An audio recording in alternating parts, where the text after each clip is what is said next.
Bom dia, meus irmãos e minhas irmãs. Hoje é domingo, com a graça do Senhor. Estamos com saúde, vivos. Aproveitamos para parabenizar a todas as mamães pelo seu dia. E nesta ocasião quero continuar a nossa série de mensagens chamada Servo, nossa campanha de despertamento espiritual, pensando no dia de hoje sobre o desafio de respeitar ao Senhor, a sua palavra e os líderes que Ele coloca sobre nós. A experiência de Moisés e do povo de Israel, descrita no livro de Números, capítulo 16, é o pano de fundo para a nossa reflexão nesta ocasião. A vivência de Moisés e a forma como ele enfrentou a rebelião nos ajuda a compreender a importância que devemos dar aos ensinamentos na palavra do Senhor. Por toda a Bíblia, rebelião é tratada como um pecado muito sério. O próprio salmista Davi, no Salmo 78, no verso 8, chama a nação de Israel de uma nação rebelde. E a ideia é que nós devemos, enquanto servos do Senhor, aprender a respeitar tanto o Senhor quanto a sua palavra, como também aqueles homens ou mulheres que Ele coloca sobre nós em posição de liderança. Se você olhar o capítulo 16 de Número, a partir do verso 1, nós encontramos até o verso 11, o desafio que os rebeldes apresentaram naquele tempo. Você vai ler e compreender nesse texto, a partir do que a Bíblia nos ensina, que um homem chamado Corá se rebela contra Moisés, o ungido do Senhor, e nesse capítulo 16 de Número, nesses 11 versos iniciais, há uma narrativa como esse processo se estabelece. A causa desta insubmissão é porque Corá e seus seguidores estavam cheios de inveja, de presunção, de atrevimento, revelavam uma falsa religiosidade e desrespeitavam não apenas a Moisés, mas também a Arão e a sua casa, porque esta casa, a casa de Arão, fora escolhida por Deus para cumprir o ministério sacerdotal. Ao passo que a de Corá foi escolhida para servir no tabernáculo em outros tipos de serviço. Esse é um dos pecados mais comuns na igreja do Senhor, e ele se expressa na forma de rivalidade, de inveja e de arrogância. A primeira pergunta que a gente deve fazer é: quem são esses rebeldes? Em Números 16, no verso 1 e 2, a gente vê alguma forma de responder a essa pergunta. Corá. Corá era da tribo de Levi, a tribo que foi escolhida para fazer o trabalho do tabernáculo. Também encontramos outros personagens, como Datã e Abirão. São da tribo de Ruben, a tribo do primogênito de Jacó, que perdeu seus direitos de primogenitura por causa dos seus pecados. E também o texto descreve 250 príncipes de Israel. Mas o que essas pessoas fizeram? O que eles fizeram? Eles recusaram-se a respeitar as direções que Deus havia dado, tanto a Moisés quanto a Arão.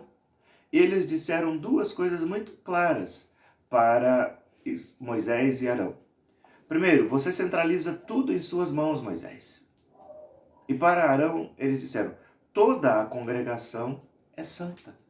Essas acusações estavam dizendo: olha, vocês não podem dominar e não há aqui ninguém melhor do que ninguém. Independente da escolha de Deus, eles tinham seus próprios critérios e queriam fazer parte daquilo para o qual Deus não os convocara.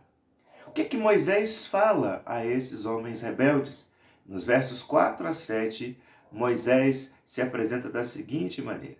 A primeira coisa que ele faz é colocar-se numa posição de humildade e de oração. A Bíblia diz que ele colocou o seu rosto na terra. Depois ele disse que a vontade de Deus seria realizada naquela questão e não a vontade das pessoas. E depois ele afirmou também que os rebeldes teriam troco e receberiam da parte de Deus aquilo que mereciam. No verso 8 a 11, você vai encontrar Moisés se dirigindo especificamente à tribo de Levi e aos seus filhos. E aí, irmãos, o que é que a gente percebe aqui? Moisés dizendo: olha, Deus os trouxe para perto dele. Por que vocês também buscam o sacerdócio?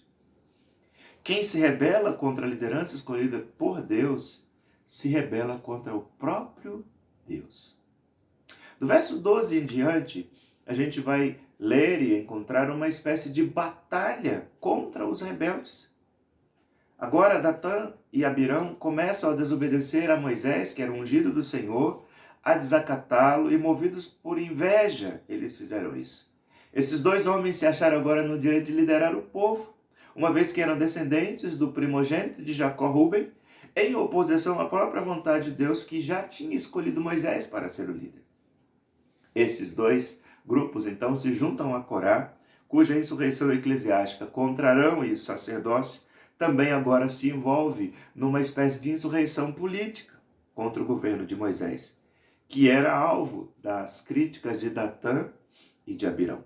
Os três rebeldes eram falsos, hipócritas e proclamavam uma falsa adesão ao Senhor ao desrespeitar e não considerar os líderes que o Senhor mesmo colocou sobre o seu povo. O que a gente observa aqui? Datã e Abirão recusam a instrução dada pelo Senhor. Eles se recusam a comparecer, eles fazem mais acusações contra Moisés. E Moisés, irmãos, que em nome do Senhor os tirara do Egito para levá-lo a Canaã. Moisés ainda não tinha chegado lá, mas eles não iam submeter mais ao comando de Moisés. Então Moisés pede ao Senhor que não aceite a oferta daqueles homens que eram insubmissos. Moisés, por outro lado, instruiu os coraitas a trazerem 250 incensários. Corá e seus companheiros elevavam os seus incensários e a glória do Senhor aparece naquele lugar. Moisés, por sua vez, intercede pela congregação. Deus deseja destruir a congregação inteira em face da rebelião. Mas Arão e Moisés clamam a Deus, pedindo que o Senhor salvasse o seu povo. Nos versos 23 até o 30, a gente observa uma espécie de separação dos rebeldes do meio do povo. O povo de Deus que desejava escapar da condenação do Senhor, que levantou a sua ira contra a nação, deve se afastar de todo tipo de pessoa que lança a mão de rebeldia e não submete aos seus líderes, não submete à palavra e muito menos ao Senhor. É necessário que a gente também aprenda com essa experiência. Deus não quer rebeldes no meio do seu povo. Deus não quer insubmissos no meio do seu povo. Moisés, então, comanda uma separação do acampamento dos rebeldes. Você vê isso no verso 23 e no verso 24. Moisés fala a eles a respeito do pecado e da injustiça dos rebeldes. E Moisés testemunha dizendo, foi Deus quem me enviou. Moisés testemunha dizendo, eu não fiz nada de minha própria mente. Moisés profetiza uma morte única para os rebeldes. Se eles morrerem como os homens normalmente morrem, Moisés então não seria um enviado do Senhor. Se Deus fizer algo novo acontecer, então Moisés é o líder enviado. E que aqueles rebeldes estavam desprezando não apenas Moisés e Arão, mas o próprio Senhor que os colocara naquela posição. No verso 31 até o 40, você vai ler a respeito do julgamento que Deus faz contra os rebeldes. O Senhor então pune de modo implacável e exemplar todo aquele que se opõe à realização da sua vontade. Não é uma atitude muito inteligente sermos rebeldes contra Deus, contra a sua palavra e contra os líderes que ele separa, prepara, unge e sustenta. Quando insistimos nesse pecado de rebelião, a mão do Senhor nos atinge de forma pesada. E se você observa do verso 31 até o 35, os rebeldes têm um julgamento. A terra engoliu o acampamento dos rebeldes. A congregação fugiu com medo de Deus e um fogo vindo do Senhor consumiu aqueles 250 príncipes de Israel. Porém, os incensários foram preservados. Por quê? Porque Eleazar recebe a ordem de pegar os incensários. Esses incensários deveriam ser transformados em revestimento do altar. Por último, do verso 41 até o 50, é uma história interessante, a gente está trabalhando de pouco a pouco com ela. A congregação segue os rebeldes. Novo tumulto foi deflagrado contra Moisés e Arão. Agora é a revolta do povo em geral, mas Deus intervém com justiça e lealdade a favor dos seus ungidos, livrando-os daquela situação, livrando-os da inveja, da prepotência dos seus opositores. Com a intercessão de Arão e de Moisés, o próprio povo hostil foi salvo da destruição total. A gente observa que a congregação murmurou pela morte dos rebeldes. Moisés intercede pela congregação e Arão faz um sacrifício pela congregação. Em face da punição do Senhor, o medo toma conta, a congregação se levanta, mas os dois homens que estavam sendo rejeitados, tanto Moisés quanto Arão, dão um exemplo. Moisés ora e Arão faz sacrifícios, pedindo que Deus perdoe o pecado daqueles que se rebelaram contra ele. Você e eu devemos respeitar o Senhor, respeitar a sua palavra, respeitar os líderes que o Senhor coloca sobre nós, sob pena, irmãos, de sermos punidos e disciplinados pela mão do Senhor. Que Ele te abençoe. Tenha um bom domingo. Continue aprendendo, servindo e alegrando o coração do Senhor.